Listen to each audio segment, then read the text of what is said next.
جو راستہ کہتے تھے اس کے اندر سب سے بڑی چیز یہ کہی جاتی تھی کہ جتنی سائنٹیفک ترقی ہے اس کے اندر جو میڈیسن کے اندر فائدہ ہوا ہے تو انسانیت کو سب سے زیادہ فائدہ اسی سے ہوا. تو لوگ ناسا کی پروگریس، لوگ ہر اسپیس مشن کے حوالے سے پروگریس اسی طرف بتایا کرتے تھے کہ دیکھو اس کی وجہ سے یہ میڈیسن کے اندر بہتری ہوئی ہے.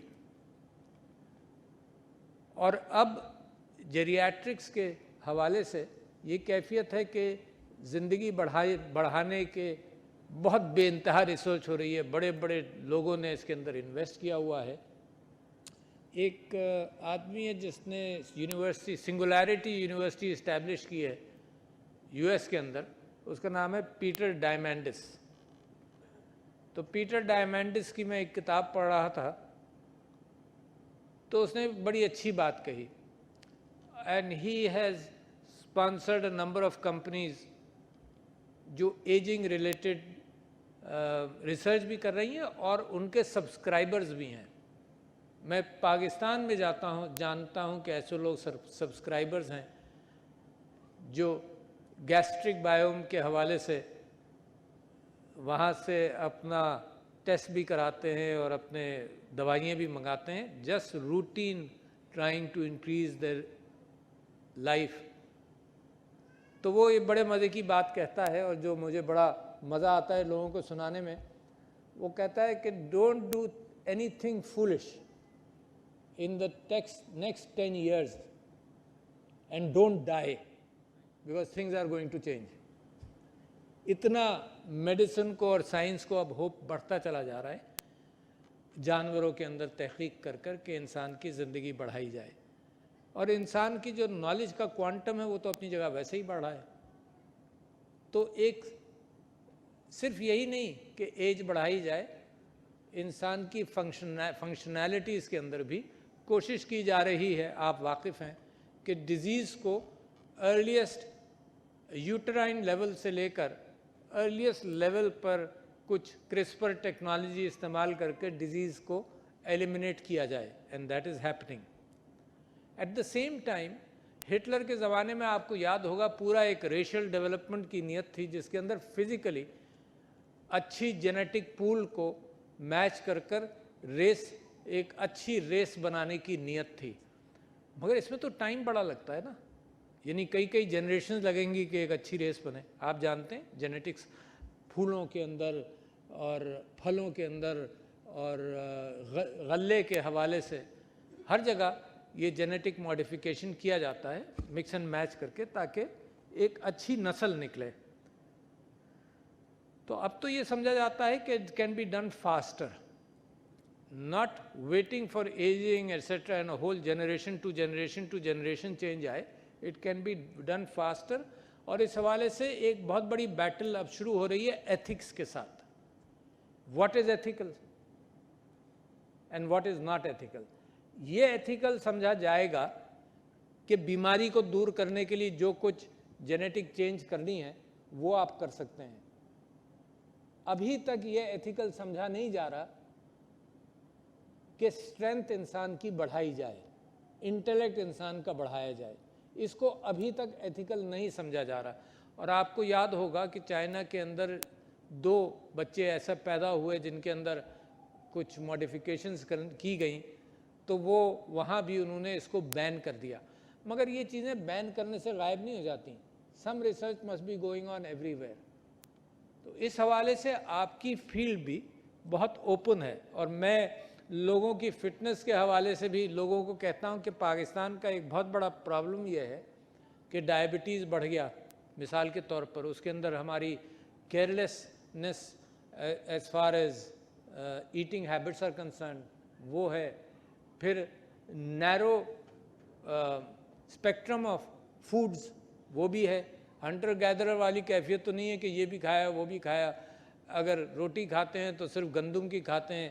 بہت ساری اور پاسبلٹیز ہیں جو آج کل میں ہر چیز کی، جو کی روٹی بھی کھاتا ہوں، سب چیزیں کھاتا ہوں. تو وہ اسپریڈ بھی ختم ہو گیا. تو ایک تو پاکستان کے اندر ارریسپانسبل ایٹنگ جس کے اندر شوگری فوڈز، جس کے اندر کولڈ ڈرنکس، اور یہ بھی بحث ہوتی ہے. پچھلے دنوں ڈائبٹیز کی ایک کانفرنس تھی، اس کے اندر میں ایسے پی ایم ہیلتھ فیصل سلطان صاحب کی بات پڑھ رہا تھا کہ انہوں نے یہ فرمایا کہ جناب چلو کھاؤ کم اور چلو زیادہ.